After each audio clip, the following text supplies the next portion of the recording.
Hello and welcome back to Food with Life. I am Chapati, your host, and with our wonderful guest, Dr. Gabriel Cousens. And we have a very good question we started to touch on before. We talked about organic food and the effect it could have on you, your body, your physiology, and indeed the effect on getting older.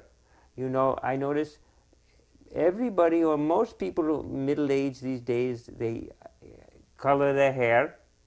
They perhaps get these lifts on their face, take out the wrinkles in the eyes, and everyone wants to be younger. They look younger, but the beginning is to be younger inside, in your body, in your physiology.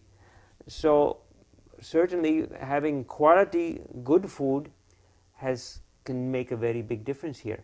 So tell me something about aging, feeling younger, and the idea of organic food and health food.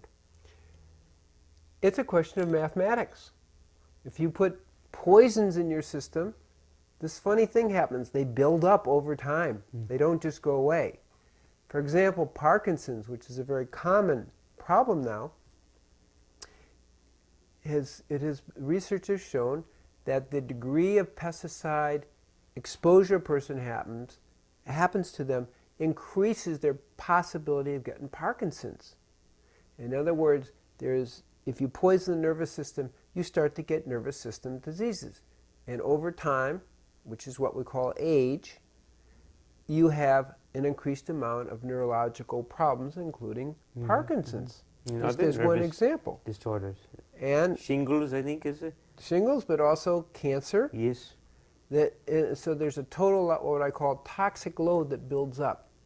So obviously, if you go organic, what happens? You're going to have less toxic load build up. You live a healthy lifestyle. You eat food that is less likely to accumulate that. As I say, a vegan diet is going to minimize the amount of pesticides and herbicides that even naturally accumulate because our environment is so toxic, but you're still going to get 15 times less pesticides and herbicides than fresh food and 5.5 times less pesticides and herbicides in dairy. So the less toxic load, the younger you feel and the better you feel. Now, this is why here I am. I'm 99% organic, live food, vegan, and at age of 63, there's very few people in their 20s, literally, who can keep up with me. And that's because everything isn't in a toxic state. I have all the vitality I need. We were meant to be vital people at almost any age. I'm more flexible now than when I was 20. I can do yoga in a way that I couldn't do when I started yoga 30 years ago. My mind is clear. I'm able to do extended meditation time, which takes energy and vitality. And this is the key to the whole thing. And one of my teachers, spiritual teachers, said to me that, you know, it's so important to keep healthy because then you have enough time and energy to get to the more subtle points of life, which is love and the experience of the divine. This is Food with Life. We'll be right back. Stay with us.